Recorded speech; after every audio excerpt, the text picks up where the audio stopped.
What is up, everyone? Today is Tuesday, which means that it's time for another live Q&A all about dropshipping. As always, I'm your host, Paul J. Lipsky. And on this channel, I talk a lot about different places you can dropship. We primarily talk about marketplaces like eBay and Facebook Marketplace, but we also talk a bit on this channel about Amazon as well. So if that interests you, make sure to check out some of my videos, see what this whole dropshipping method is all about, this whole marketplace dropshipping method, and then come to one of these live streams, ask questions, hang out. We have a good time. And I'm always here to kind of answer questions that you all might have and to help you out as much as possible.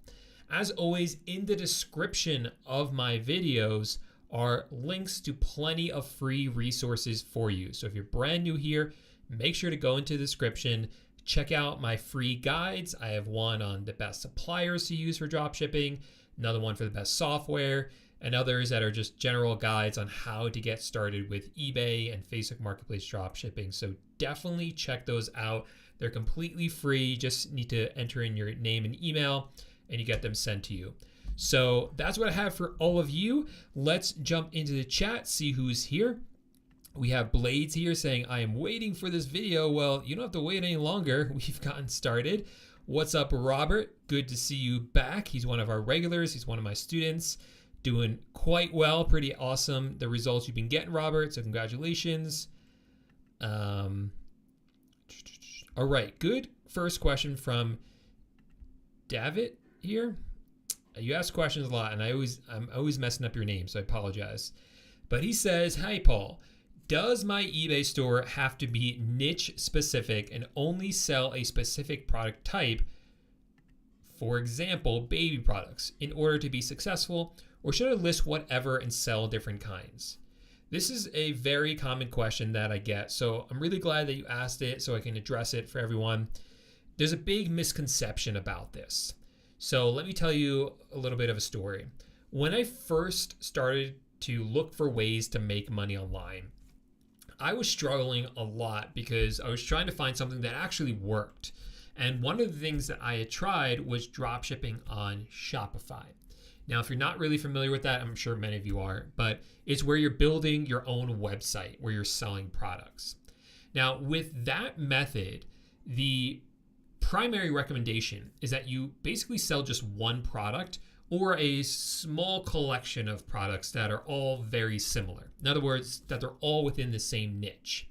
So you might sell, for instance, something popular I've seen recently are these lights that project like stars onto the ceilings, like this night sky projector light.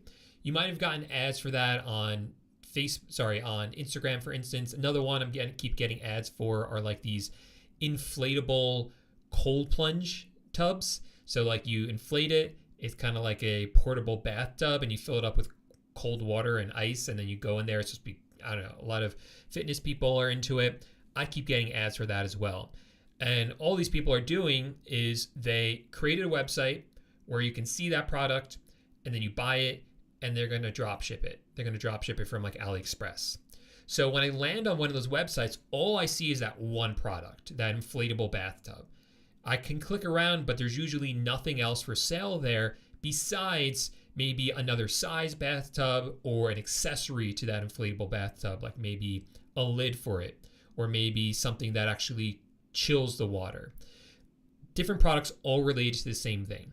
That's important when you're building your own website because it builds authority.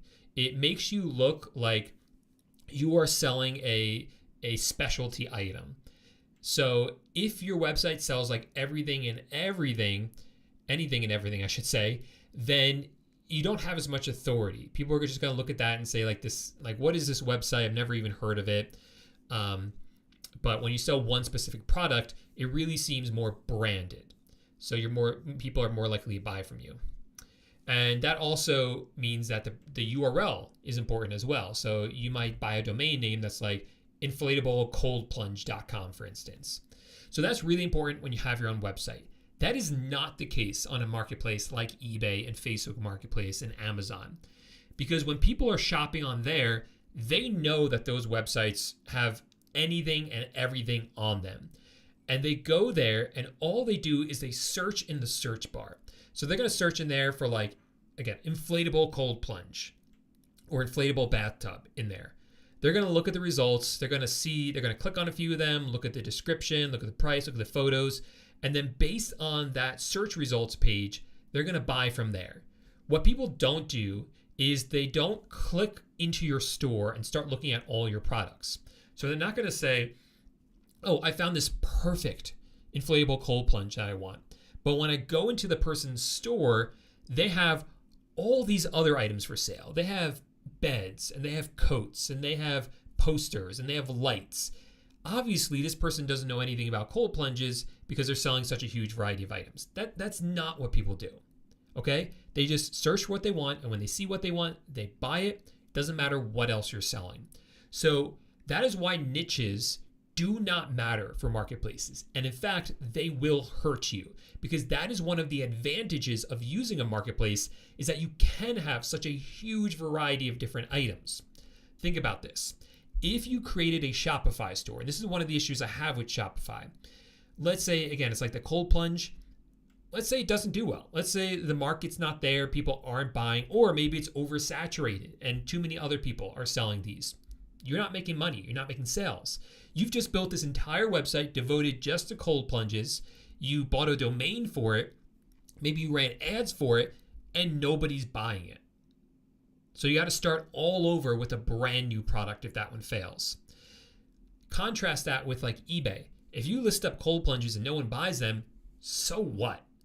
It doesn't matter, because you also have other items in your store. Lights that are selling, mattresses that are selling, desks that are selling, water bottles that are selling.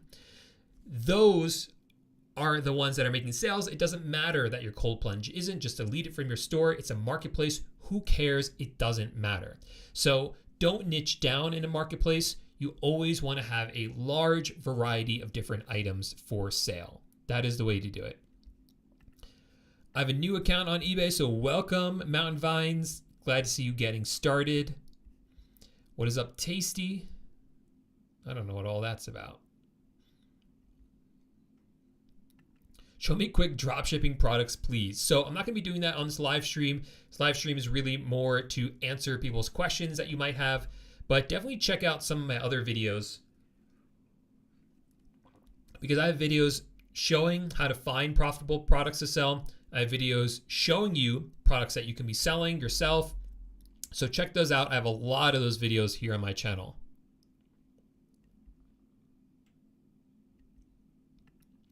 Ghost Gaming says, hey Paul, I recently sold my first product on eBay, so congratulations. And now I'm not selling anything anymore. Is there any way I can study on how to get better at product research? Yeah, so again, check out some of my videos. If you're a member of my course, it doesn't sound like you are, but inside my course, I have several different videos on how to do product research, different techniques you can use. So if you are, make sure to watch all of those and try all of those techniques. If not, check out my free videos on YouTube. Go through all of them, study what I'm doing, keep notes, and watch all of them, because each of them will help reinforce the skills that you need to master to get good at product research. Now, you did sell one product, so that means that that's proof that this does work for you and that this does work in general. If you can sell one product, you can sell two, then you can sell 4, then 8, then 16, then 32, right? Then 64. If you can sell one, you can make this work, all right? What you want to do is you want to look at that one product and see what was right about that. What did you do well with that one item? And I'm pausing here because what I'm about to tell you will sound like it's contradicting something I told you before, but it's not, okay? The product that you sold on eBay already, look at that one and then see if there's similar products that you can sell.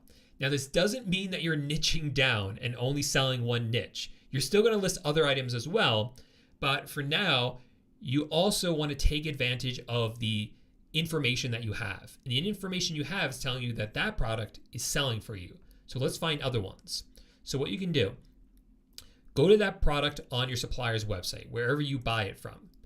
Usually, a lot of times on that page, it will say people who bought this item also purchased these other items. List up those ones.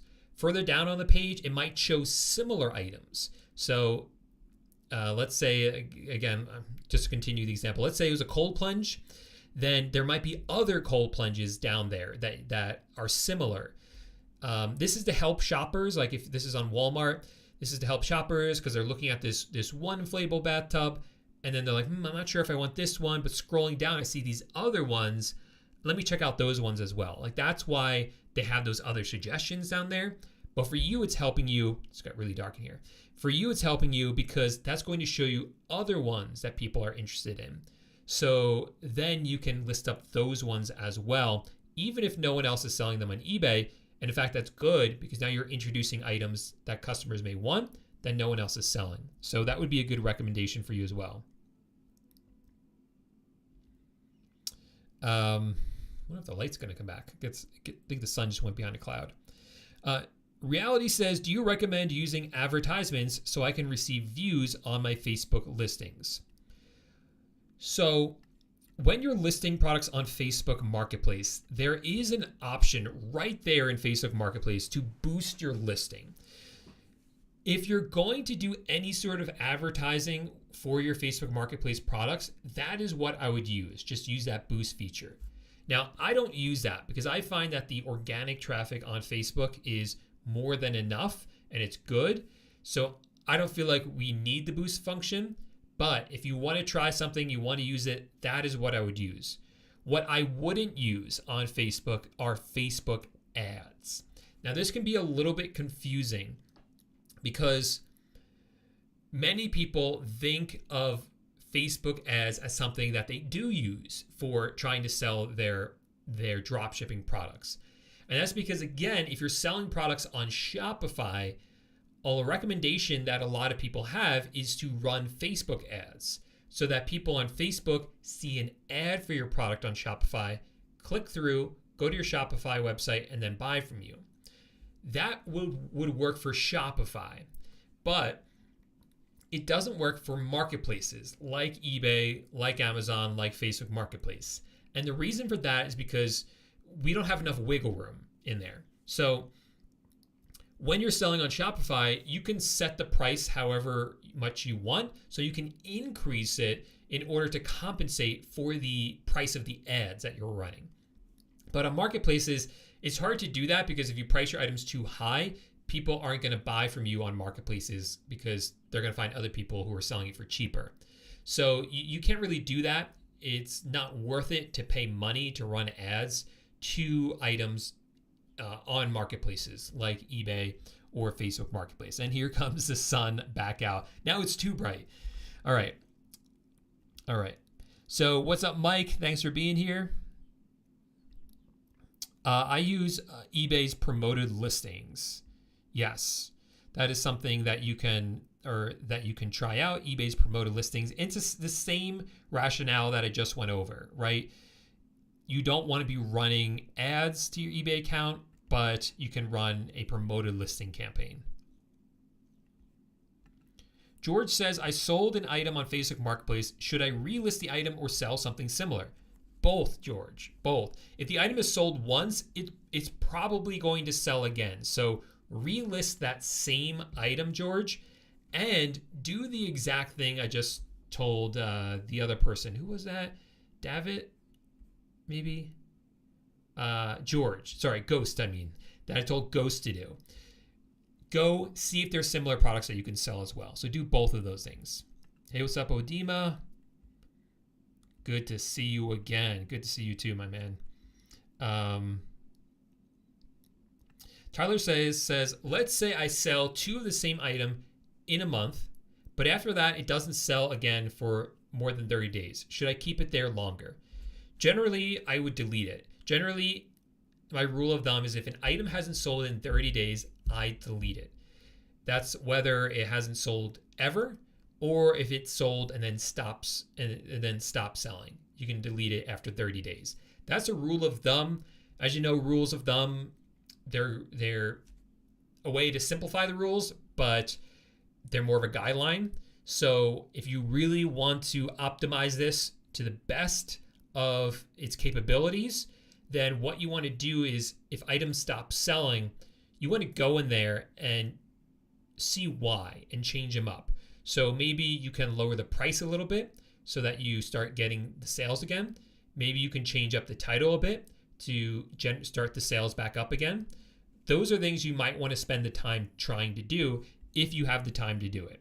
But again, the general rule is if it doesn't sell for 30 days, delete it.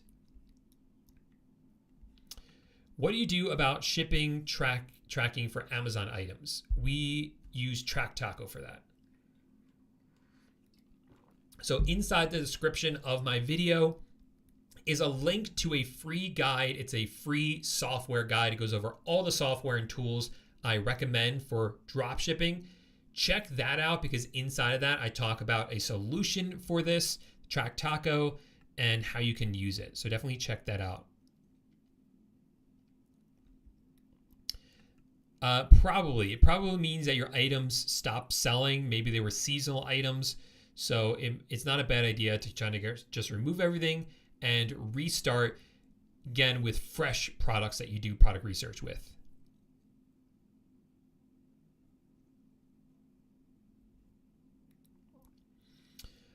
All right, Obaid says that they are trying to drop ship from Amazon and they want to know if they can sell cheaper items. Okay, so here's the problem. We can drop ship from Amazon. Amazon knows we're doing it. They don't have an issue with it. But what they do have an issue with is if you use a Prime account for drop shipping and use the Prime benefits like free shipping on all orders, even ones under $25, and the faster shipping as well.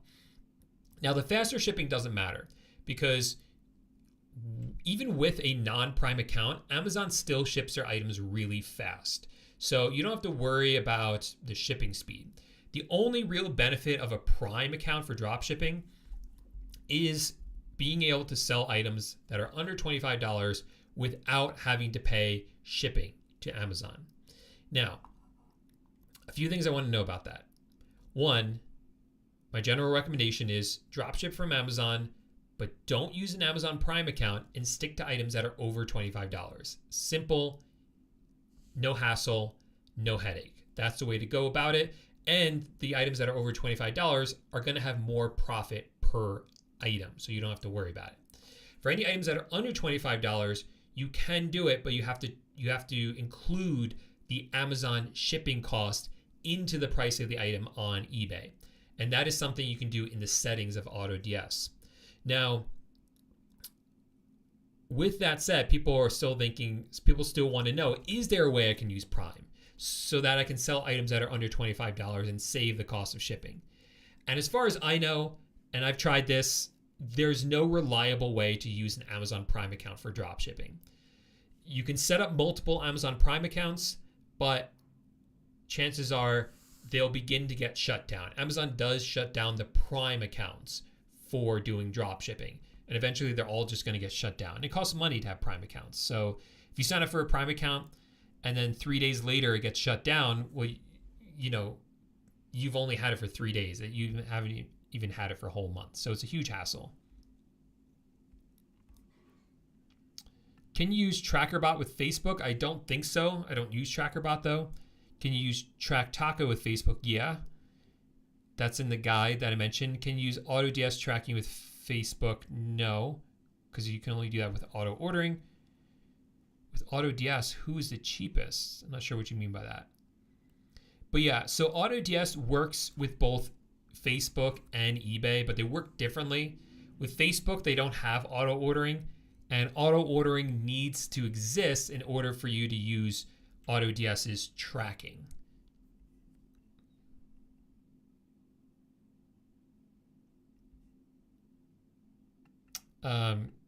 Yeah, I already answered that one.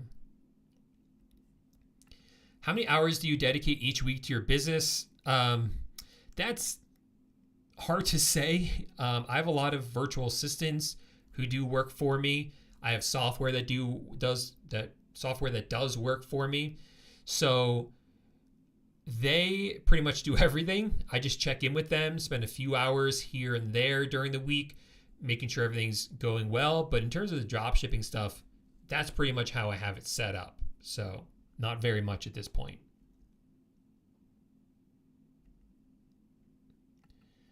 Tyler says, what are your thoughts on having just one photo on each eBay listing if you want to edit the photo to make it your own, but not go through editing 12 photos of each listing? So I think I understand what you mean. So when you're listing a product onto eBay, you're grabbing everything from your supplier's website, like Walmart. So you're going to grab the photos and the description from there, for instance. Now the photos, most people just use the photos as they are from Walmart and list them onto eBay. So they're not going to make any changes to it. If you want, Tyler, as you know, you can modify the image to make it a little bit different so that your listing stands out from the competition. So you can do things like add watermark that might say like free shipping on it. You might make like a collage so it shows the same item from two different angles, for instance. Those are things that you can do. Now, that's not a bad idea to do that. It does take time, but it's not a bad idea so that you, again, have a unique image that no one else has as their main image. If you want to do that for one photo, that's great, and then use that as your main photo, but I wouldn't list the product with just one photo. You want the full 12 photos on eBay. That will rank you higher in the search results, and customers are more likely to buy from you. Customers like more images. They want to be able to see multiple images of the same product. So that is what my recommendation would be. Edit the one main image, but keep 11 other images in there, even if some of them are a repeat.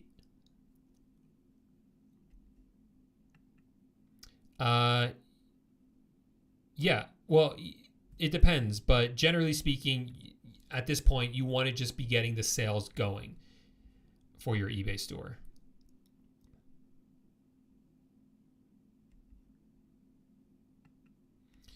Mario says, if I travel out of the country for 2 weeks, where are you going, man? Sounds fun. And 100% Wi-Fi will not be an option. That sounds really fun. Where are you going? How can I keep track of my incoming orders and process the requests? Should I just remove all my items? So no, do not remove all your items, first of all. Mario, what I would recommend is you have two options.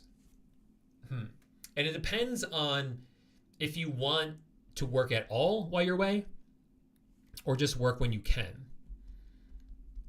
So every time I travel, I don't make any changes. And that's because I'm almost always traveling places where I have Wi-Fi. At most, like maybe I'll go hiking for a day. I don't have Wi-Fi or cellception for the day, but I come back home at night. So, or maybe I'll do like one overnight somewhere with low cell service, but by the next day I'm back in cell service by nighttime. So for those things, I would generally not change anything. Again, I have software and virtual assistants who are doing stuff for me. But there was a time I went to the Galapagos. Wi-Fi was actually pretty good there, but I was worried that it wouldn't be. And there were certainly a couple of days or several lengths of days where I didn't have good enough cell service to be able to log into eBay, or really time because I was busy, traveling around, going on adventures. So for that period of time, I increased the shipping and handling time of all my products. So that's what I recommend that you do. Increase your shipping and handling times so that when customers see it, they'll see, oh, this is going to take longer for me to get my item. They probably won't order from you, depending on how much you increase that shipping and handling time. But even if they do, that's okay, because when you get back, you can still order the product and have it shipped out on time, assuming you increase that by enough. That's what I'd recommend. Again, you'll probably still get orders, but when you get Wi-Fi, go ahead and just fulfill those orders, take care of business, and maybe it'll just take you like half hour or so. And then when you get back home, then you can really kind of like spend a day like catching up on everything and then switch your store back so your shipping and handling time is back to normal. No, this is an old problem. It's not a problem anymore. Adam says, is AutoDS bannable because it's API? No, yeah, the API is not going to get you banned on eBay.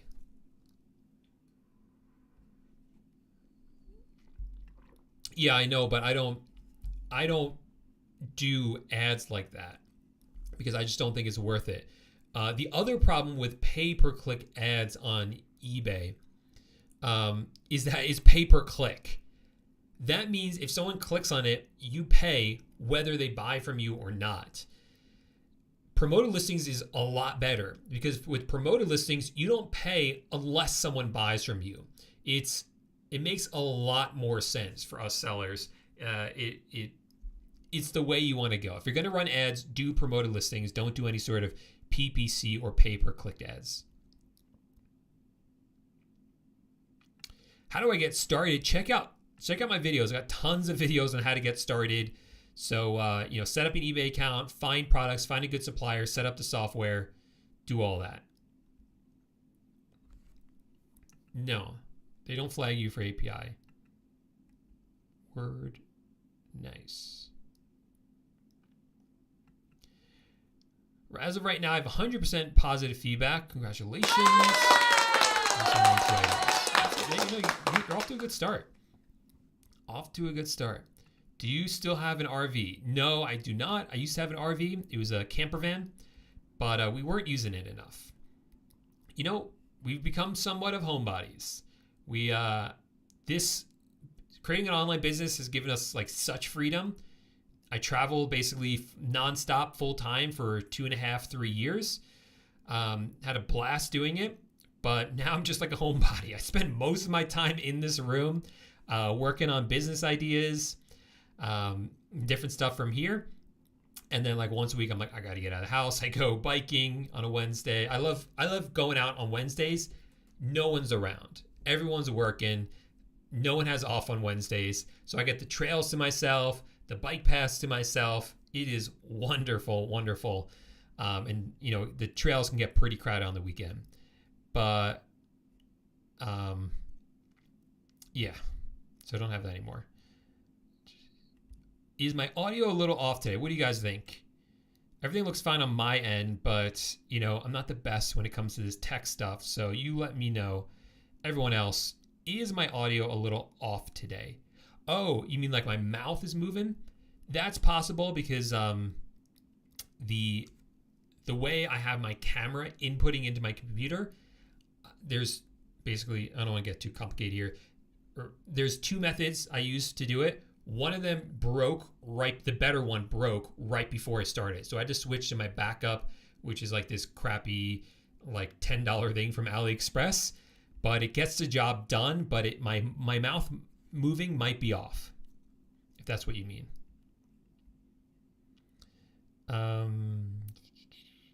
Right, where am I? Got a couple minutes here. Okay.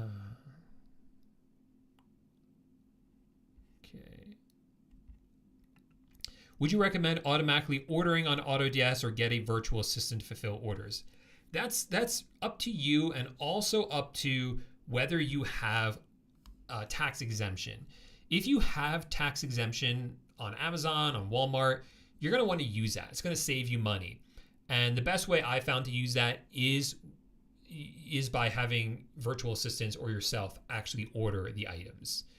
Otherwise, Autods, if you use their accounts, you're not going to get tax exemption. So that's kind of the decision maker that I would be looking at. If you're not tax exempt anyway, you can use Autods. Yeah, I have some videos about that as well, so definitely check that out.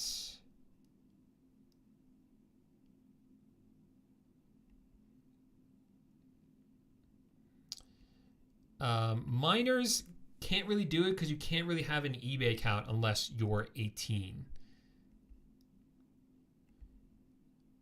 Lorenzo says, I noticed you do not have the virtual assistant course anymore. I think you have ordered your VAs better than me. Are you a question? Help me do a better choice. It is available for purchase. If you've already signed up for my eBay course, you can sign up for it. But otherwise, you can't sign up for it independently because it's really an add-on to the eBay course. So it doesn't make sense for you to purchase it or to be enrolled in it unless you are already in the eBay course.